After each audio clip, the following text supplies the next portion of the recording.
Bonjour à tous. Alors après les petits incidents de bruit de fond, mais qui n'ont pas empêché à certains groupes de se retrouver, de partager, ils me l'ont dit, nous sommes... Donc là c'était la première rencontre sur disciples missionnaires, fraternité missionnaire. On est ensemble dans des petits groupes, comme vous le faites et comme vous partagez. Ensuite, nous avons vu que en étant en petits groupes, on peut se ressourcer, mais aussi on peut servir. On peut servir les frères, et dans ce service, on n'est pas dans une position de surplomb, on n'est pas là pour servir les pauvres, mais on est là pour être avec des frères et sœurs. On est là pour être avec eux, pour servir bien sûr, mais dans une fraternité, dans une manière d'être ensemble pour le service. Quand on vit ces petits groupes d'église, eh bien, il y a des fois, il faut pouvoir appeler d'autres personnes. Donc nous en venons à notre troisième conférence, appeler en Église, avec les trois grandes fonctions que nous recevons à notre baptême, de prêtre, de prophète et de roi. Voyons comment nous pouvons appeler en Église, comment nous nous retrouvons sur cette dynamique de l'appel. J'entendais dans les paroisses, et ça m'est arrivé d'ailleurs de le dire, ce sont toujours les mêmes. Ce sont toujours les mêmes à qui on demande. Vous avez peut-être vu au début du carême, il y a eu un article dans le journal La Croix sur le bénévolat dont le titre était bénévolat dans l'Église et si on passait le flambeau. C'est une manière de dire, oui, on a une mission pendant un temps et puis ensuite, eh bien, on passe le flambeau à quelqu'un d'autre, on reprend autre chose en fonction des âges de la vie, en fonction de ce que nous vivons, de nos disponibilités, parfois plus grandes, parfois plus petites. Donc, appeler dans l'Église, ou je dirais même appeler en Église. Et d'abord, reconnaissons-le, nous-mêmes, moi-même, j'ai été appelé. J'ai été appelé et puisque j'ai été appelé, eh bien, j'ai aussi à appeler des personnes nouvelles. Ce que je vis, ce que je trouve dans l'Église, eh bien, j'y trouve de la joie, j'y trouve du bonheur, j'y trouve aussi parfois des choses plus éprouvantes et difficiles, mais eh bien, je suis heureux de ce que je fais et j'ai envie de le faire partager avec d'autres. C'est d'abord cette joie missionnaire, hein, quand on est disciple missionnaire, quand on est en fraternité missionnaire, ou quand on est en service, eh bien, on se dit on ne va pas le faire tout seul, on va le faire avec d'autres. Donc c'est d'abord ça qui va nous motiver, hein, d'appeler des personnes, mais une fois qu'on a appelé quelqu'un, il s'agit aussi de l'accueillir. Je me rends compte moi-même en arrivant ici dans le Gers, je suis accueilli. Et j'apprécie ces moments où les personnes me montrent ce qu'elles font, me font rentrer dans la manière d'être en Église ici dans le Gers. Il y a aussi une formation quand quelqu'un arrive. Hein, on a certains profils, mais il y a des choses nouvelles à apprendre, et en général c'est des bonnes choses, mais il y a ce temps de formation. On ne va pas demander à quelqu'un de faire quelque chose qu'il ne peut pas faire. Cette fois, cette formation, on peut la donner nous-mêmes, on peut proposer à la personne d'aller se former, et puis de l'accompagner. Au début, peut-être un accompagnement un peu resserré, en étant très présent, pas trop, mais on accompagne, de temps en temps, on vient prendre des nouvelles. Et c'est vrai aussi que ça demande aussi un moment d'accepter de laisser la place. On n'est plus là, c'est la personne qui arrive et qui va faire les choses un peu autrement. Peut-être que je me dis, mais peut-être qu'elle ne va pas faire aussi bien que moi ou comme je l'avais pensé, mais ça sera à sa manière, à la manière dont l'Esprit Saint lui souffle de le faire.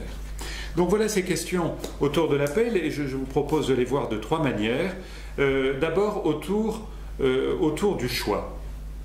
Je fais des choix libres, c'est ma liberté, c'est important. Alors comment le choix, la liberté, l'appel, ça se raccroche de l'un à l'autre. Et puis ensuite, voir quelles sont les vocations dans l'Église, les grandes vocations dans l'Église, les engagements de vie qu'il y a dans l'Église. Et puis, enfin, troisièmement, les appels pour la mission. Il y a ce qu'on appelle les grands engagements d'Église, c'est-à-dire que, on s'engage avec une personne et on y est fidèle toute sa vie, on s'engage dans une voie, on y est fidèle toute sa vie, on prend un métier, on le fait pour longtemps. Et puis d'autres fois, on va rendre un service dans l'église, on va participer à un groupe, mais c'est pendant un temps. Des fois on le fait le temps du carême, des fois on le fait une année, quelques années, et puis ensuite on peut changer. Mais premier point d'abord, ce choix, la liberté, l'appel. Avec notre société, nous insistons beaucoup sur la liberté. Nous faisons des choix personnels, nous faisons des choix libres. Et ça, c'est très important. Notre société l'a compris, ce n'est pas des choses qui viennent s'imposer à nous, mais c'est notre liberté qui s'exprime. Et nous voyons que quand nous faisons un choix, c'est ce que nous avons connu, ce que nous avons aimé. C'est des personnes qui ont fait telle ou telle chose et qui vont nous y faire penser, qui vont nous donner envie. Parce que nous voulons leur ressembler, parce que nous avons vu qu'elles avaient beaucoup de joie à faire ce qu'elles faisaient et que on se dit pourquoi pas moi, pourquoi je ne ferais pas cela. Et ça, je crois que c'est important de le voir. Il y a des gens qui nous ont donné envie. On m'a donné envie. Si je suis devenu prêtre, c'est qu'on m'a donné envie de le devenir, et donc je suis devenu prêtre. Si j'aime bien aller faire du vélo, c'est que j'ai connu des gens qui faisaient du vélo, ils m'ont donné envie de faire du vélo avec eux. Si j'aime bien vivre la fraternité avec des couples, comme j'ai pu la vivre dans différents groupes ou mouvements, c'est que j'ai vu des prêtres qui étaient heureux d'accompagner ces couples. Vous voyez, il y a quelque chose qui nous donne envie. Et c'est davantage dans ce sens que nous comprenons l'appel au niveau chrétien. Il y a des personnes qui nous donnent envie. Alors, pour comprendre des choses, des fois, c'est pas pour faire très sérieux, mais on va trouver les mots et les racines. Et là, je crois que nous pouvons regarder à la fois le latin et le grec qui peuvent nous aider. Alors, il y a le verbe latin vocare, qui veut dire appeler. Et vocare, ça nous fait penser à vocation. Vous voyez, il y a quelque chose. C'est ma vocation, je le sens, c'est ma vocation. C'est ça.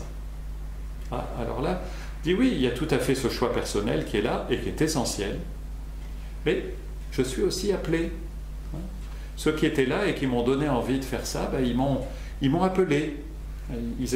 Alors, ça, on peut très bien le partager d'un point de vue humain. Et quand on est chrétien, on se dit, mais peut-être que aussi c'est le Seigneur qui a mis ces personnes sur ma route et ces personnes me donnent envie. C'est peut-être le Seigneur qui me parle à travers ceux qui sont autour de moi. Et par notre baptême, chacun, nous avons une vocation. Et il s'agit de découvrir cet appel que le Seigneur nous donne. Alors ça, c'est par le latin, vocare, mais il y a aussi le verbe grec, kaleo, qui est appelé, et ce verbe kaleo qui a donné Église. Nous sommes ceux qui sommes appelés. Nous avons répondu à notre appel. Nous sommes sortis de nous-mêmes pour répondre à cet appel. Donc vous voyez, dans ce mot de vocation, il y a une dimension très, très personnelle, qui serait plutôt l'étymologie latine, et puis une étymologie qui est rattachée au grec, qui donne le mot Église. On est ensemble.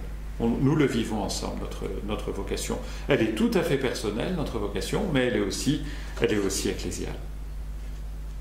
Alors, c'est vrai que tout ça, chronologiquement, ça ne se passe pas toujours comme ça. Ça ne se passe pas à dire « Oh, je suis allé prier dans une église, le Seigneur m'est apparu, et maintenant je sais ce que je dois faire. » Non, souvent, ça n'apparaît pas comme ça. C'est un ordre chronologique qui est un peu différent. On dit « Je suis passionné par le sport et j'ai envie de faire du sport. » Et je me rends compte que quand je fais du sport, je vis la fraternité, je vis quelque chose en équipe, je peux témoigner de ma foi, et je sens un appel dans ce fait de faire du sport. Mais vous voyez, ce n'est pas au début le Seigneur qui m'a appelé très directement, qui m'est apparu pour me dire « va faire du sport, c'est là que tu seras heureux ».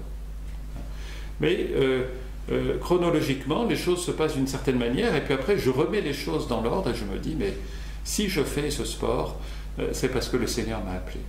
Si je passe du temps à faire de l'alphabétisation pour des personnes, eh ben c'est que le Seigneur m'a appelé.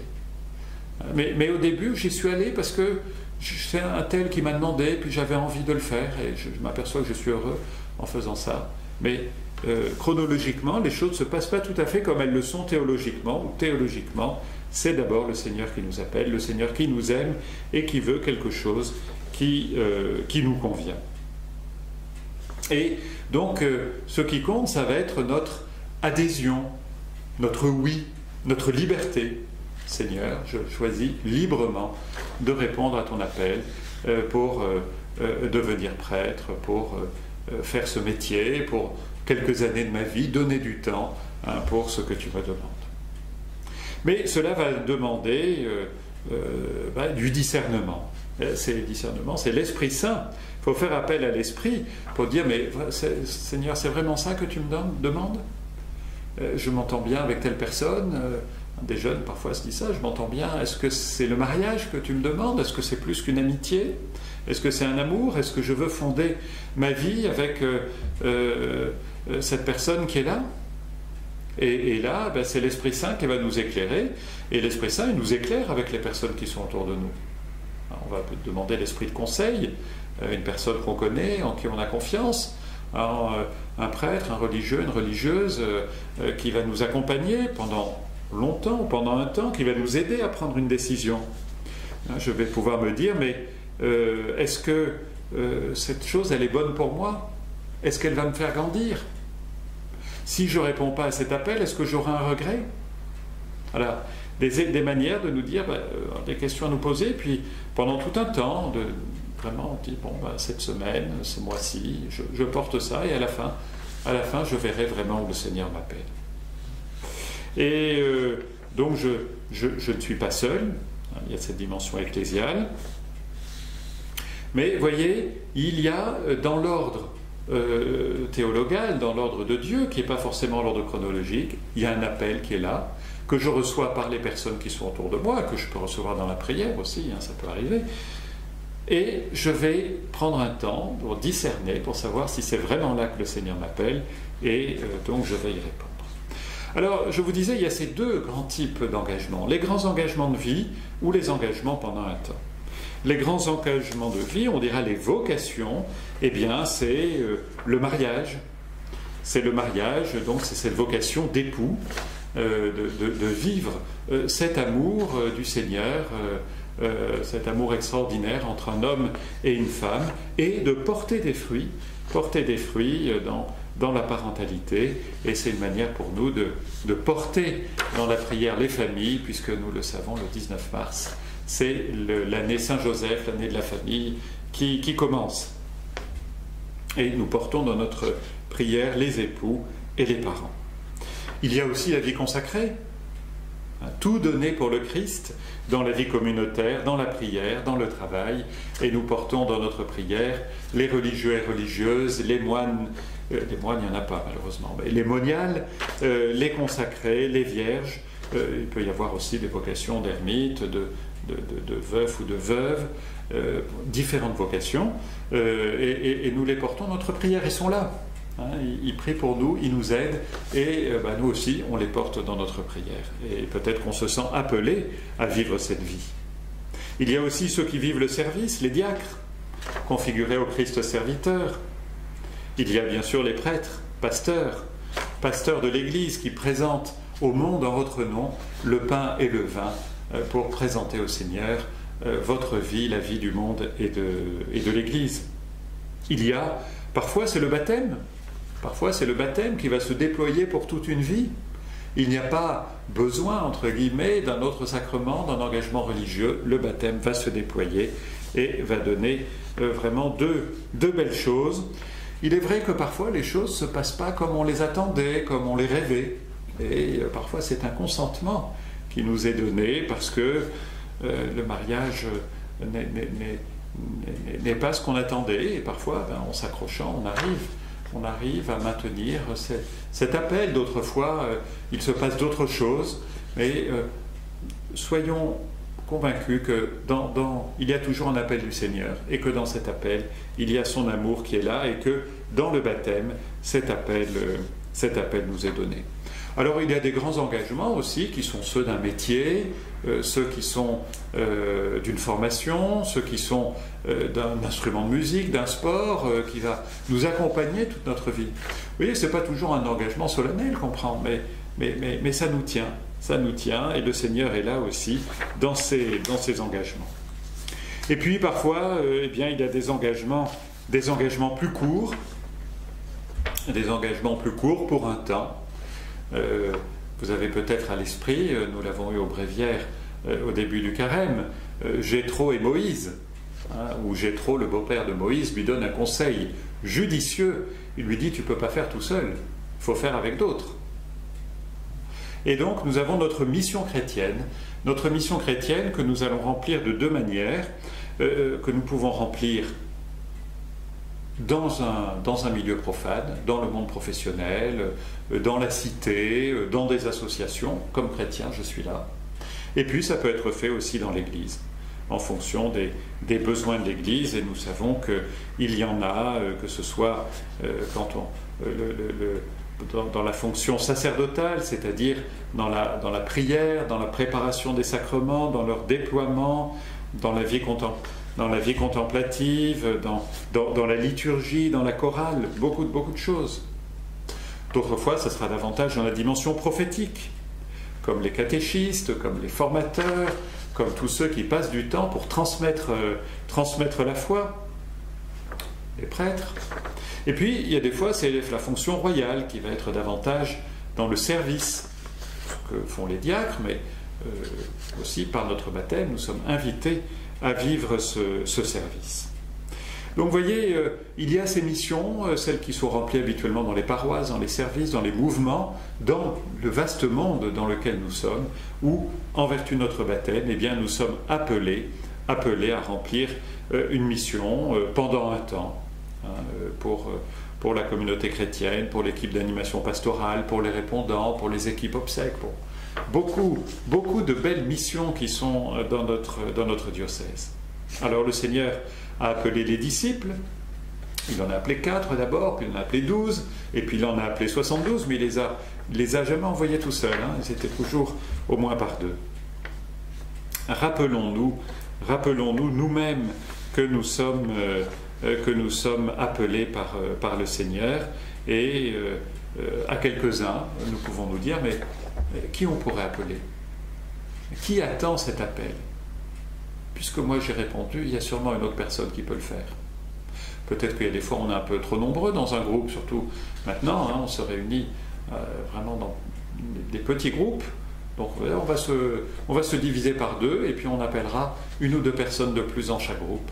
Et Madame un telle personne, elle sera heureuse de nous le rejoindre. Elle sera heureuse de vivre une fraternité, de partager avec nous, d'évangéliser, de se former, de servir avec nous. Elle attend. Et je vous propose cette prière qui est parue dans l'Église qui vit, qui est une prière de l'appel, pour que nous puissions à la fois remercier le Seigneur qui nous a appelés pour appeler d'autres personnes. Père, tu es venu vers moi, tu as pensé à moi, tu m'as appelé à ta vigne, merci pour ta confiance. Dans la prière et la relation aux autres, c'est avec bonheur que je fais partie des disciples de Jésus. Tu m'invites à œuvrer en équipe fraternelle et missionnaire à la manière des apôtres.